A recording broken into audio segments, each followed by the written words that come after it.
നമ്മൾ ഒരിക്കലും ഒരാളെയും പുകഴ്ത്തി പറഞ്ഞിട്ട് നമ്മൾ കുറ്റക്കാരാകരുത്. കേട്ടുകേൾവിയുടെ അടിസ്ഥാനത്തിൽ ഒന്നും പറയരുത്. വളരെയേറെ ശ്രദ്ധിക്കണം. ഇനിയിപ്പോൾ ബഹുമാനപ്പെട്ട ഖുറാത്തങ്ങൾ ഇവിടെ മറവ് ചെയ്യപ്പെട്ടു. അള്ളാഹു അടുത്ത ദർജ വർദ്ധിപ്പിച്ചു കൊടുക്കട്ടെ. സയ്യിദന്മാരെ സമീപിക്കുന്നത് ജീവിതകാലത്തും വഫാത്തിന് ശേഷവും ഏതായാലും പുണ്യം തന്നെയാണ്. അതുകൊണ്ട് ഇവിടെ സിയാറത്തിന് വരുന്നതൊക്കെ പുണ്യം തന്നെയാണ്. പക്ഷേ അതിന് പ്രചോദിപ്പിക്കണം എന്ന് മനസ്സിലാക്കി എന്തെല്ലാമോ വിളിച്ചു പറയരുത്. സ്റ്റേജിൽ കയറിയിട്ട് എന്തെല്ലാമോ അവരുടെ മഹത്വത്തെ ജനങ്ങൾ തെറ്റിദ്ധരിക്കാനോ അവരെ തെറ്റിദ്ധരിപ്പിക്കപ്പെടാനോ കാരണമാകുന്ന വിധത്തിലുള്ളതൊന്നും പറയരുത്. വലിയ ആൾക്കാരും ചിലപ്പോൾ തമാശ പറയും. ബഹുമാനപ്പെട്ട അസ്റഫ് തങ്ങളുടെ ഡ്രൈവറാണ്.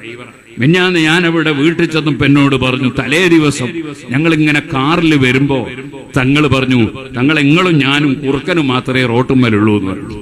കാരണം വേറെ ഒന്നുമില്ല കാണാൻ. അപ്പൊ തങ്ങളൊരു തമാശ പറഞ്ഞതാ, ഞാനും നിങ്ങളും കുറുക്കനും മാത്രമേ ഉള്ളൂ. അതുപോലെ ചിലപ്പോ തമാശയിൽ തങ്ങൾ ചിലപ്പോ അത് ഞാനാണെന്നോ അത് ഞാനായിരുന്നു എന്നൊക്കെ ചിലപ്പോൾ പറഞ്ഞു എന്ന് വരും. അതൊക്കെ എടുത്ത് കറാമത്താക്കിയിട്ടൊന്നും ആരും തമാശയും കാര്യവും വേർതിരിക്കാതെ സംസാരിക്കുന്ന ചുറ്റുപാടുകൾ ഉണ്ടാകരുതെന്നു കൂടി ഈ സമയത്ത് പറയുന്നു.